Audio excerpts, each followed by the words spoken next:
Thank you and good evening. My first humble submission to you.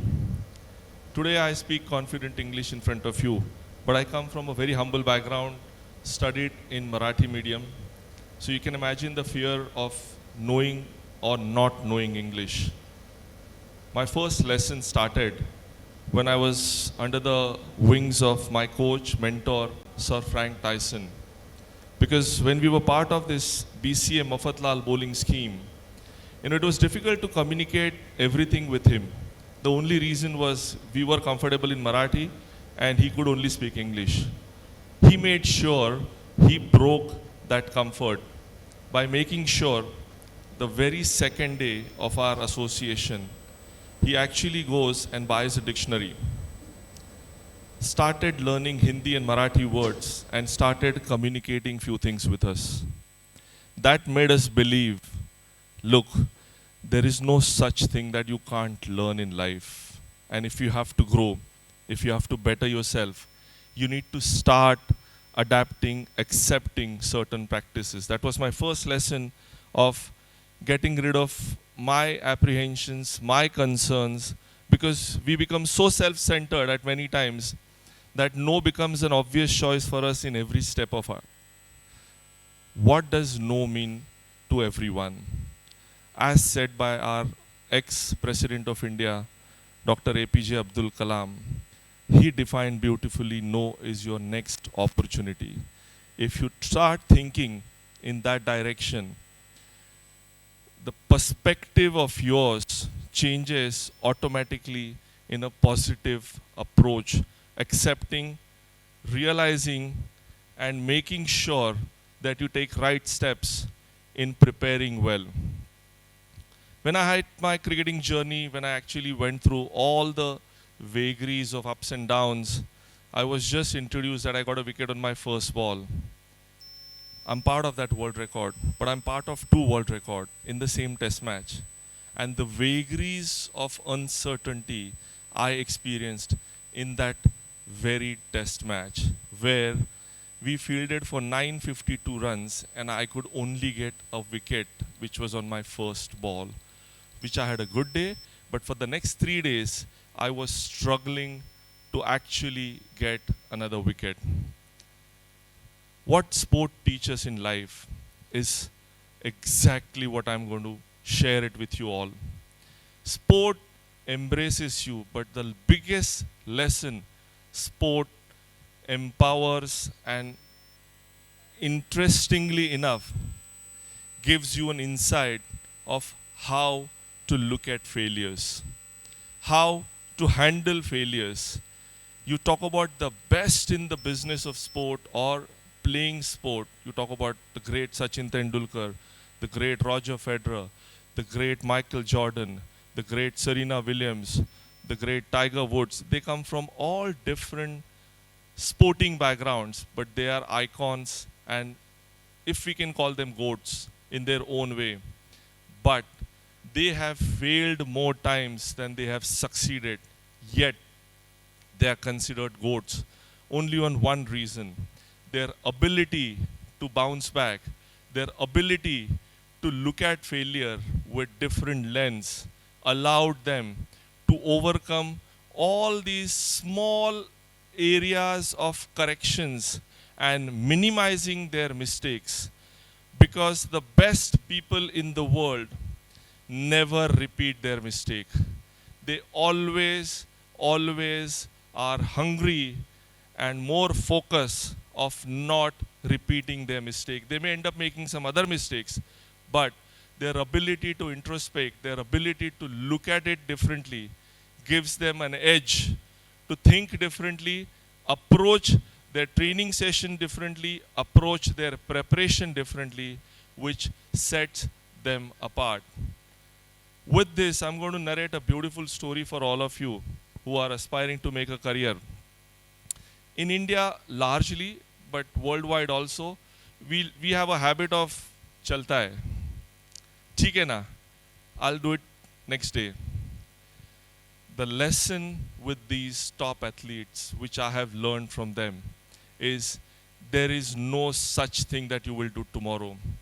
There is no such thing that, oh, this didn't happen, chalta hai, I'll do it some other time. No, I have to make sure I correct it today. If it doesn't happen today, I make sure I correct it tomorrow. The approach with which they go into their every training practice session before the match sets them apart. For me, that's a greater learning to be shared with you. One more lesson, I'll share it with you all, which is very interesting. I have seen their hunger and appetite to give 1% extra. You all will relate.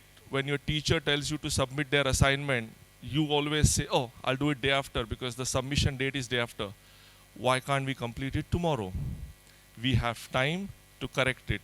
In the same breath, when a coach or a trainer tells you to go for 2 laps, why can't you do it 3 laps? That is 1% extra. In a workplace, in a work environment, when the assignments or a project is given, you have a week timeline. Why can't you complete in 3 days? That is 1% extra.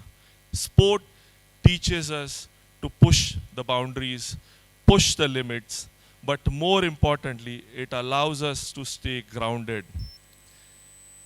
In reality, when you start accepting these terms, you never look at failure with the lens of a negative. And again, I quote Dr. APJ Abdul Kalam. He beautifully defined fail, F-A-I-L, is your first attempt in learning, unquote. For me, that is the greatest lesson I keep with me, and every single time I encounter a youngster, I share these anecdotes only which can help a future generation get better and never be worried about your failure. The day we start accepting what has not happened, it is the day when you start progressing, because that is the day you start preparing well, you start planning well, and when your planning and preparation is in order, I assure you one thing, you always minimize your mistakes, you always minimize your risk. That, for me, is one of the greatest lessons, how to look at failure with more positive intent and more positive approach. What cricket taught me, I started applying in my workplace at IISM. And one of the practices which we started to all our employees is when somebody fails in our organization, I take full responsibility of their failure. Because for me, he or she is making an attempt and an effort to do something out of their comfort zone. It requires appreciation. It requires encouragement. So for two failures of theirs, once as a leader, you start taking their responsibility, they become more proactive. They start taking accountability and responsibility. This is the first lesson I learned from my cricketing days. I started applying it at my workplace. I assure you, it has worked wonders. It is worth practicing those things, because when he or she succeeds, the full credit needs to be theirs, because they really earned that. They really worked hard for it. This is how you need to start looking at how failure is all about in terms of how we see the lens which we want to or consider as a negative approach. When our professors, when our teachers always scolds us, it is in the interest of your own good to get better by 1%. If we start putting these small pieces together, the problem solving ability of yours in your future gets far, far, far more comforting, because if you work hard today, your future is going to be absolutely comfortable.